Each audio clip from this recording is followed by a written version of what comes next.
آپ نے دیکھا کہ اللہ آپ کا بھلا کریے کہ یہاں پر 10 خطیب بیان کرتے. پہلا خطیب آتا ہے، فرماتے ہیں اس وقت اس کی اجازت نہیں دیتا کہ میں آپ کے سامنے دل کھول کر کے بیان کروں،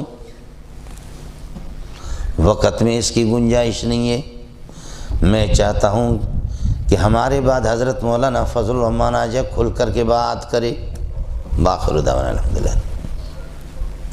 دوسرا خطیب آ گیا، وہ کہتے ہیں اسٹیج سیکرٹری کا حکم تھا، چونکہ حضرت اقدس علیہ مال و فیما فی ولو مالو کا حکم تھا، اس لیے میں حاضر ہو چکا ہوں، ورنہ وقت اس کی اجازت نہیں دیتا کہ میں کوئی بات کر سکوں. باخر دعوانا الحمدللہ. تیسرا آ گیا کہ آخر میں مولانا آئیں گے، جم کر کے بیٹھ جاؤ. آئے سمجھے؟